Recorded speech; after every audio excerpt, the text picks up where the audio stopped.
Good morning students. आज का पाठ है मेरे संग की औरतें। ये जो मेरे संग की औरतें हैं, ये वाली जो पाठ है ये मृदुला गर्ग जी द्वारा लिखी गई है। मृदुला गर्ग जी का हिंदी साहित्य में काफ़ी नाम प्रचलित है। ये आजकल भी जो साहित्य की रचनाएं वगैरह होती हैं उनमें इनका नाम काफ़ी शामिल किया जाता है। ये फेसबुक पर भी हैं, तो आप चाहे तो इनको करके देख सकते हो। तो इसमें इन्होंने ये बताने की कोशिश की है कि उनकी लाइफ में जैसे जो जो औरतें आई थी उनसे वो कितना प्रभावित हुई हैं, उन सब के बारे में इन्होंने लिखा है। जैसे कि अपनी नानी के बारे में लिखा है, अपनी माँ के बारे में लिखा है, अपनी दादी जी के बारे में लिखा है। तो जो जो भी औरतें इनकी लाइफ में आई, जिनसे ये प्रभावित हुई, उन सब के बारे में इन्होंने लिखा है। तो चलो पाठ को स्टार्ट करते हैं। मेरी एक नानी थी, जाहिर है, पर मैंने उन्हें कभी देखा नहीं। मतलब कि उनकी जो नानी थी उनके पैदा होने से पहले ही वो चली गई थी। मेरी माँ की शादी होने से पहले ही उनकी मृत्यु हो गई थी। मतलब उनकी माँ की शादी होने से भी पहले ही उनकी मृत्यु हो गई थी। शायद नानी से कहानी ना सुन पाने के कारण बाद में हम 3 बहनों को खुद कहानियां कहनी पड़ी। मतलब कि जो बहनें थी आपस में ही एक दूसरे को कहानी सुनाती थी, नहीं तो दादी या नानी ही बच्चों को कहानियां सुनाती हैं। नानी से कहानी भले ना सुनी हो, नानी की कहानी जरूर सुनी है। मतलब कि हमने नानी की जीवन के बारे में तो जरूर सुना है, और बहुत बाद में जाकर उनका असली मर्म समझ में आया। पहले इतना ही जाना कि मेरी नानी पारंपरिक, अनपढ़, पर्दानशी औरत थी। पारंपरिक मीन्स परंपराओं को निभाने वाली, अनपढ़ जो नहीं पढ़ा होता। पर्दानशी मीन्स जो पर्दा करके रहती हैं, मीन्स की घूंघट करके रहती हैं, उनके लिए बोला जाता है। जिनके पति शादी के तुरंत बाद उन्हें छोड़कर बैरिस्ट्री पढ़ने विलायत चले गए। बैरिस्ट्री मीन्स वकालत, वकील बनने की जो पढ़ाई होती है उसको बैरिस्ट्री बोला जाता है। कैम्ब्रिज विश्वविद्यालय से डिग्री लेकर, ये यूनिवर्सिटी का नाम है विश्वविद्यालय कैम्ब्रिज से डिग्री लेकर जब वे लौटे और विलायती रीति रिवाज के संग जिंदगी बसर करने लगे, तो नानी के अपने रहन सहन पर उसका कोई असर नहीं पड़ा। न उन्होंने अपनी किसी इच्छा, आकांक्षा या पसंद नापसंद का इजहार पति पर कभी किया। मतलब कि इनकी नानी जैसा जीवन जी रही थी वैसा ही जीती रही। बेशक उनके पति वो विलायत से पढ़ के आए थे, वो अपनी विलायत वाली जिंदगी जीने लगे थे, पर जो इनकी नानी थी वो सिंपल लाइफ ही जीती रही जैसे कि उनको पसंद थी। और इन्होंने अपनी पसंद नापसंद किसी को ना इतनी बतानी जरूरी समझी। आगे देखो। पर जब कम उम्र में नानी ने खुद को मौत के करीब पाया, तो 15 वर्षीय इकलौती बेटी, मतलब कि उनकी माँ, ये नानी के बारे में लिख रही हैं। तो नानी अब अपनी बेटी के लिए जो ख्याल कर रही हैं उनके बारे में बात हो रही है, मतलब लेखिका की माँ के बारे में। मेरी माँ की शादी की फिक्र ने इतना डराया कि वह एकदम मुंह जोर हो उठी। मुंह जोर होता है जो अपनी बात कह देता है, मुंह पर बोल देता है दूसरों के।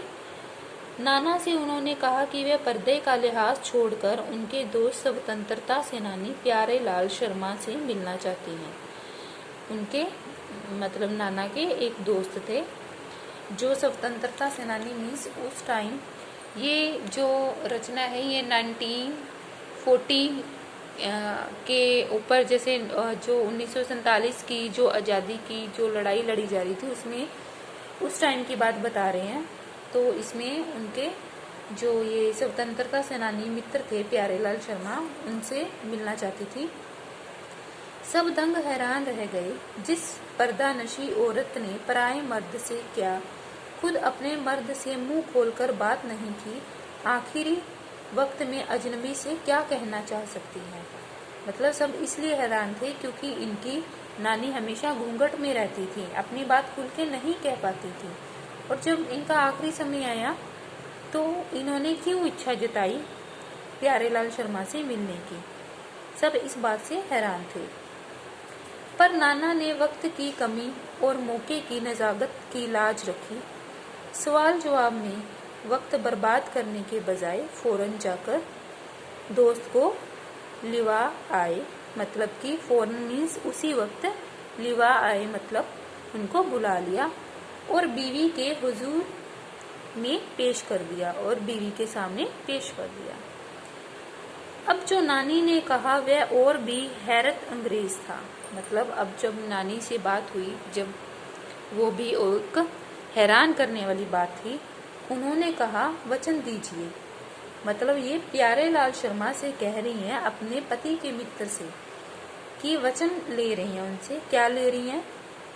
कि मेरी लड़की के लिए वर आप तय करेंगे। मेरे पति तो साहिब हैं और मैं नहीं चाहती कि मेरी बेटी की शादी साहबों के फरमादार से हो। मतलब उनकी इच्छा थी, उनका कहने का मतलब था कि उनके जो पति हैं वो तो अंग्रेजों जैसे लाइफ जी रही हैं, साहिब हैं, तो इनका ये था कि मेरे जो पति हैं वो एक आज्ञाकारी, फरमाबदार मीन्स आज्ञाकारी हैं, मतलब कि अंग्रेजों के आज्ञाकारी हैं। तो उनको ये था कि मेरी जो बेटी है उसकी शादी किसी ऐसे से नहीं होनी चाहिए जो किसी की आज्ञा का पालन करके रहे। मतलब वो भी एक स्वतंत्रता सेनानी के साथ ही उनकी शादी करना चाहती थी। आप अपनी तरह आज़ादी का सिपाही ढूंढकर उसकी शादी करवा दीजिए। कौन कह सकता था कि अपनी आज़ादी से पूरी तरह बेखबर उस औरत के मन में देश की आज़ादी के लिए ऐसा जुनून होगा। मतलब कि सभी इतना हैरान थे कि एक औरत जो घर का काम करती है, सुबह उठी, किचन में गई, घर का काम करा, दोपहर शाम रात तक का अपना पूरा दिन किचन में ही बीत जाता है, और उनके मन में कहीं ना कहीं उस टाइम जो आज़ादी की जंग लड़ी जा रही थी वो उनके मन में भी एक लो जग रही थी। मतलब उनको भी एक बंद कर रहना अच्छा नहीं लगता था, वो भी एक खुले विचारों वाली थी। तो ऐसा जुनून होगा। बाद में मेरी समझ में आया कि दरअसल वह निजी जीवन में भी काफी आजाद ख्याल रही होंगी। बाद में मेरी समझ में आया, मतलब अब ये लेखिका सोच रही हैं अपने मन में कि वे निजी जीवन में भी ऐसे आजाद ख्याल की ही होंगी। ठीक है, उन्होंने नाना की जिंदगी में कोई दखल नहीं दिया, ना उनमें साझेदारी की, पर अपनी जिंदगी को अपने ढंग से जीती जरूर रही। मतलब उनके जो हस्बैंड थे, नाना जी थे, लेखिका के नानी के हस्बैंड थे जो नाना जी, वो बाहर पढ़ाई करके आए थे, वो अपने हिसाब से जी रहे थे। तो इन्होंने भी उनको कभी इंटरफेयर नहीं करा उनकी लाइफ में, तो ये भी उनकी लाइफ में भी नहीं करा, और ये यहाँ पर रहकर अपनी लाइफ अच्छे से जी रही थी, जिनसे ये पूरी संतुष्ट थी। पारंपरिक घरेलू उबाऊ और खामोश जिंदगी जीने में आज के हिसाब से क्रांतिकारी चाहे कुछ ना रहा हो, दूसरों की तरह जीने के लिए मजबूर ना होने में असली आज़ादी कुछ ज्यादा ही थी। मतलब कि वो घर में रहकर भी अपने खुले विचारों वाली थी। आगे देखो। खैर, इस तरह मेरी माँ की शादी ऐसे पढ़े लिखे होनहार लड़के से हुई। मतलब जो उनकी नानी की इच्छा थी वो पूरी हुई, तो फिर उनकी माँ की शादी एक पढ़े लिखे होनहार लड़के से हुई, जिसे आज़ादी के आंदोलन में हिस्सा लेने के अपराध में ICS के इम्तिहान में बैठने से रोक दिया गया था, और जिसकी जेब में पुश्तैनी पैसा ढीला एक नहीं था। पुश्तैनी होता है जो पूर्वजों से चलता हुआ आता है, पैसा जो पूर्वजों द्वारा हमें मिला होता है। उनके पास कुछ भी अपने पूर्वजों का पैसा नहीं था। तो जो लड़का ढूंढा था वो भी आज़ादी के आंदोलन में काफ़ी हिस्सा लेता था, जिसकी वजह से उनको एक अपराध की वजह से उनको एक इम्तिहान में बैठने के लिए भी ICS के एग्ज़ाम में बैठने के लिए भी रुका था। माँ बेचारी अपनी माँ और गांधी जी के सिद्धांतों के चक्कर में सादा जीवन जीने और ऊंचे ख्याल रखने पर मजबूर हुई।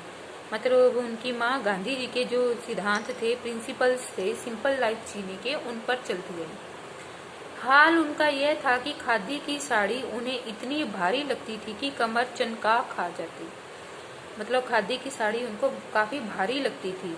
रात रात भर जाकर वह उसे पहनने का अभ्यास करती, जिससे दिन में शर्मिंदगी ना उठानी पड़े। मतलब कि जब वो रात रात को अपनी प्रैक्टिस करती थी साड़ी बांधने की, क्योंकि दिन में उनको जब किसी के सामने आए तो साड़ी उनकी मतलब बिल्कुल सेट रहे, किसी के सामने उनको शर्मिंदगी महसूस ना हो। वह कुछ ऐसी नाजुक थी कि उन्हें देखकर उसकी सास यानी लेखिका की जो दादी थी कहती, हमारी बहू तो ऐसी है कि धोई पोंछी और छीके पर टांग दी।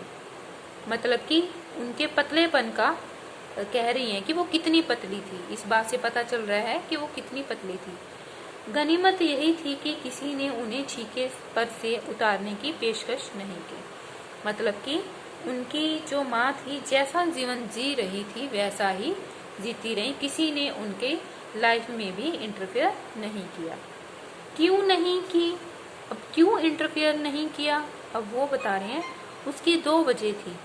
क्या थी? पहली यही कि हिंदुस्तान के तमाम वाशिंदों की तरह, वाशिंदों मतलब हिंदुस्तान में जो लोग निवासी हैं, रहने वाले हैं, उनके ससुराल वाले भी साहिबों से खासे अभिभूत थे और मेरे नाना पक्के साहब माने जाते थे। मतलब जो साहब मीन्स ये अंग्रेजों के कहे पे चलते थे।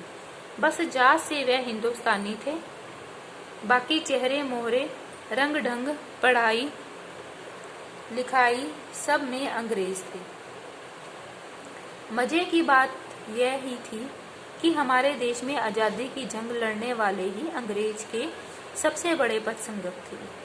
मतलब आज़ादी की जो जंग लड़ने वाले थे, रंग ढंग पढ़ाई लिखाई सब में अंग्रेज थे। मजे की बात ये थी कि हमारे देश को या मेरे पिताजी के घर वाले, भले लड़का आज़ादी की लड़ाई लड़ते लड़ते जेब खाली और शोहरत सिर्फ करता रहे, दबदबा उसके साहबी ससुर का ही था। एक आन बान शान वाले साहब ने उनसे सिर फिरे लड़के को अपनी नाजुक जान लड़की सौंपी। उससे रोमांचक क्या कोई परी कथा होती। मतलब कि परियों की जैसी कहानी थी वैसी ही उसकी माँ की कहानी हुई। नानी की सनक भरी आखिरी ख्वाहिश और नाना की रजामंदी व रोमांचक उपकथाएं थी। मतलब जो नानी की सनक भरी जो आखिरी इच्छा थी उसी में ही उनके नाना ने भी रजामंदी मतलब अपनी हाँ भर दी। वह रोमांचक उपकथाएं थी जो कहानी से तिलिस्मी